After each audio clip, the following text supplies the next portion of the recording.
Hindi nga nagtagumpay si Gabo na makuha si Tigre, dahil na din sa pagdating ni Sam at kanyang mga kasamahan, kaya naman nagawa ni na Sam na mahuli si Tigre.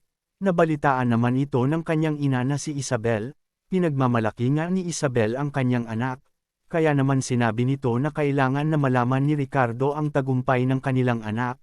Wala naman pakialam si Ricardo sa mga ginagawa ni Sam, sambit pa nga nito na wala pang napapatunayan si Sam. Kaya naman nagalit si Isabel at sinabi na wala daw ba itong pakialam sa nararating ng kanilang anak, dahil sinisisi nga ni Ricardo si Sam sa pagkawala ng kanyang kuya at anak niyang lalaki. Kaya naman hindi nito magawang patawarin si Sam. Si Gabo naman ay nanghihinayang na hindi niya nagawang nakuha si Tigre, kaya naman hinabol si Gabo ng mga kapulisan. Sa pagtakas ni Gabo ay nakaabang na pala sa kanya sina Lawin at Uwak. Sa hindi inaasahan ni Gabo na hindi pala siya babayaran ng mga ito. Sinabi nga ni Uwak at Lawin na bakit daw nila babayaran si Gabo, hindi naman daw nito natapos ang misyon at hindi nakuha si Tigre. Kaya nagalit si Gabo, pinagloloko nyo lang ako, pinaglalaroan nyo ba ako? Galit na sinabi ni Gabo kina Uwak. Sa galit ni Gabo ay umalis ito at iniwan sina Lawin at Uwak. Iniisip nga ni Gabo kung saan siya hahanap ng pera pang pa-opera ng kanyang ama.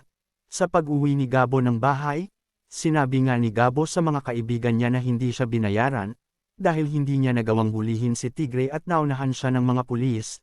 Nanghihinayang nga sina Tol Eats. Sinabi nga nila na inilagay nila sa panganib ang kanilang buhay, pero wala pala silang matatanggap na pera. Papasukin nga lahat ni Gabo makahanap lang ng pera pang pa-opera ni Mang Rudy.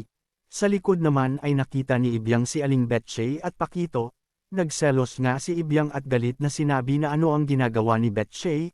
Gagamitin nga ni Pakito si Aling Betchay upang malaman niya ang mga ginagawa ni Gabo. Sa pag-uwi ni na Pakito sa kanilang hideout, isinumbong nga ni Ibyang kay Django ang ginawa ni Pakito na pagtanggap kay Aling Betchay sa trabaho.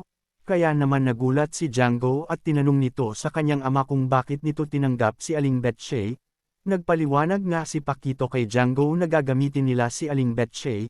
Kaya niya tinanggap si Aling Betchay, dahil gagamitin nila ito kay Gabo. Alam daw nila na nagpapalakas ng grupo si Gabo, si Aling Betchay daw ang kanilang gagamitin dahil inainahan ito ni Gabo. Sumang-ayon naman si Django sa plano ng kanyang ama na gamitin si Aling Betchay. Makikipagkita naman ulit si Gabo kay Tatang, at dito ay may panibagong misyon si Gabo. Inutos nga ni Tatang na kailangan na makuha ni Gabo ang mga gold na hawak ni Mr. Chan.